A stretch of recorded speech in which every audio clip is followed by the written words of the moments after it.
Al via i cavalli della terza corsa, sono 10 puledri di 2 anni, 1 Chevin Lake, 2 Cindy Caraff, 3 Can dei Greppi, 4 Ciclone CLS, 5 Casper SSM, 6 Capitan Spritz, seconda linea 7 Ciuffolotto RL, 8 Candelario, 9 Sibel Font, 10 Cuba del Duomo.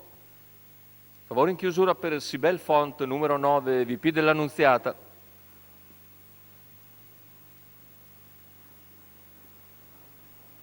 Molta cautela in partenza per Casper SSM e Capitan Spritz, in avvio è veloce il debuttante Ciclone CLS che sfila in testa mentre sbaglia Canne dei Greppi, sbaglia anche Ciclone LS e così in vantaggio si ritrova Cindy Caraff. Numero 3 Canne dei Greppi squalificato. In seconda posizione numero Chevin 4 Lake. Ciclone CLS squalificato. 200 metri iniziali in 16,2.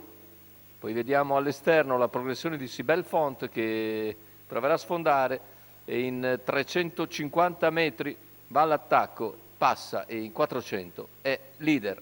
Sibel Font dunque è passato in vantaggio, si trova scoperto all'esterno così Casper SSM che avanza ma viene anticipato da Chevin Lake che però si getta di galoppo. Numero 1 Kevin e Lake crea intralcio anche a Casper SSM.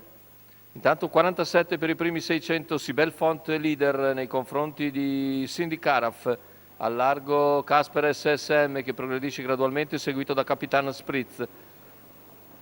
Poi al largo c'è anche il numero 8 Candelario, mentre lungo la corda in terza posizione segue Ciuffolotto RL. Se ne vanno i primi 800 in 1, 2 e 8, in vantaggio Sibel Font, all'esterno Casper, Cindy Caraff lungo la corda, Capitan Spritz che viene via in terza ruota all'altezza del chilometro, coperto in 1,19 dalla leader Sibel Font, lo scatto di Casper e di Capitan Spritz in terza ruota. Capitan Spritz il più efficace, va all'attacco di Sibel Font quando siamo a 400 dall'arrivo, il paletto in 14,6, siamo ora sulla curva conclusiva, insiste Capitan Spritz, si avvantaggia su Sibel Font, prova a intervenire nuovamente anche Casper SSM. Ancora tutto da decidere, retta d'arrivo con 10, in vantaggio Capitan Spritz su Sibel Font, interviene però Casper SSM a centropista. Casper SSM passa nel finale, anche piuttosto autorevolmente, finisce col rompere invece Capitan Spritz lasciando al secondo Sibel Font, mentre al terzo è Candelario. 1,17,6, 31,2 chiudere. E bella interpretazione di Giovanni Calegaro su Casper SSM che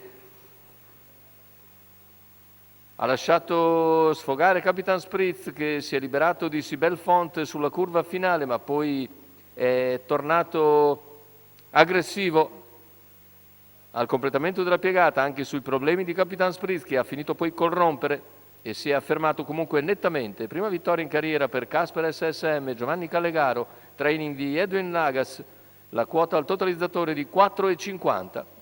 Secondo posto per Sibel Font, al terzo chiude Candelario.